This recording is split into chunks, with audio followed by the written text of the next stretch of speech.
तो मैं देख रहा था कि आपने इंजीनियरिंग करी जोधपुर से, इलेक्ट्रिकल इंजीनियर बने, फिर आप उदयपुर अध्यापन का काम कर रहे थे, उदयपुर के कॉलेज में डीन भी रहे।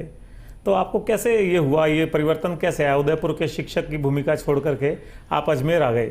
हालांकि अजमेर में सियासत के इस खेल में आप कभी आउट नहीं हुए, लगातार आप विधायक बने इसमें। वैसे तो पूरा जीवन ही चुनौतीपूर्ण रहा है। हाँ। और जब प्रारंभ में पिताजी हाँ। सिंध से आए, हाँ, सिंध से। और वहाँ पे पार्टीशन के बाद आए, तो सब कुछ वहीं छोड़ करके आए। हाँ। तो यहाँ आकर के उन्होंने नए सिरे से, जो कि हम कहते हैं समाज के लोग, सिंधी समाज के लोग पुरुषार्थी हैं, तो पुरुषार्थी बन करके छोटे छोटे काम करके, और फिर उन्होंने पोस्ट ऑफिस में नौकरी की, आगे हमको भी पढ़ाया। और पढ़ाते पढ़ाते मेरा शौक डॉक्टर बनने का था, इंजीनियर बनने का था। उन्होंने उसमें से आगे मुझे पढ़ाया। और स्थिति तो घर में ये थी कि घर में लाइट नहीं थी। अच्छा। मैंने 10वीं की परीक्षा, जो हमारा सुभाष उद्यान है, अब दौलत बाग जो खेला था, उसकी स्ट्रीट लाइट के नीचे बैठ करके सवेरे 4 बजे से जाकर के वहाँ पढ़ता था। उससे मैंने 10वीं की परीक्षा दी। और उस समय 11वीं के बाद इंजीनियरिंग कॉलेज में प्रवेश होते थे। और पूरे राजस्थान में 2 ही कॉलेज थे, एक पिलानी का, एक जोधपुर का। संयोग से मेरे दोनों में एडमिशन मेरिट के आधार पे हुआ। और मेरिट के आधार पे कहाँ जाया जाए, तो घर की आर्थिक स्थिति को देखते हुए मैंने जोधपुर को चूज़ किया।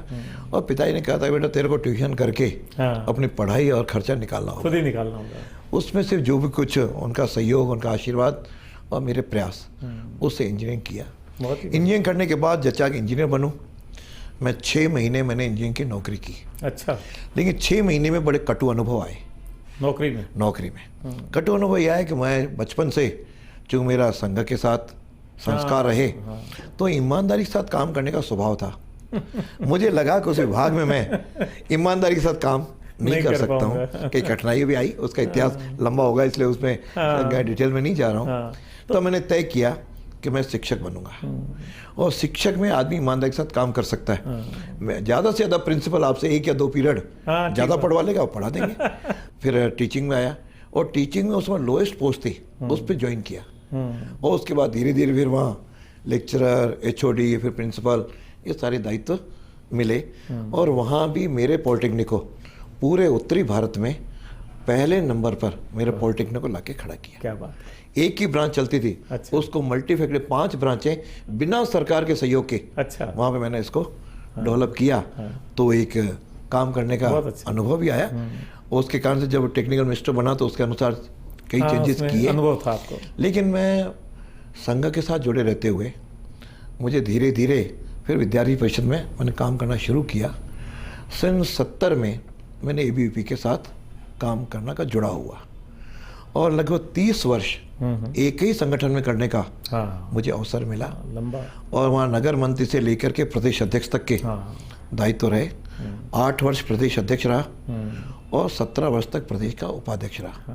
पूरा राजस्थान घूमने का पूरा मैं काम करता रहा। संगठन का एक आनंद भी रहा। उस समय तो ऐसा संगठन नहीं था जो आज है। उसमें सुविधाएं भी नहीं थी। कहीं ठहरने की जगह नहीं मिलती थी, कहीं भोजन दोपहर को मिलता था, कहीं शाम का नहीं मिलता था।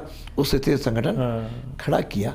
तो मेरी कभी राजनीति में रुचि नहीं थी। और मेरे को तो सौभाग्य है कि यहाँ पे जो अपने चिकित्सा मंत्री कालीचरण जी, उनको यहाँ पे छात्र संघ चुनाव लड़वाने का मुझे अवसर मिला। मैंने उनको टिकट दिया। अच्छा। पहली बार तो उपाध्यक्ष का दिया, विमल चौधरी थे, उनको अध्यक्ष का दिया। फिर बाद में अध्यक्ष ये बने। माननीय गजेंद्र सिंह जी को जोधपुर यूनिवर्सिटी का चुनाव लड़वाने का अवसर मिला।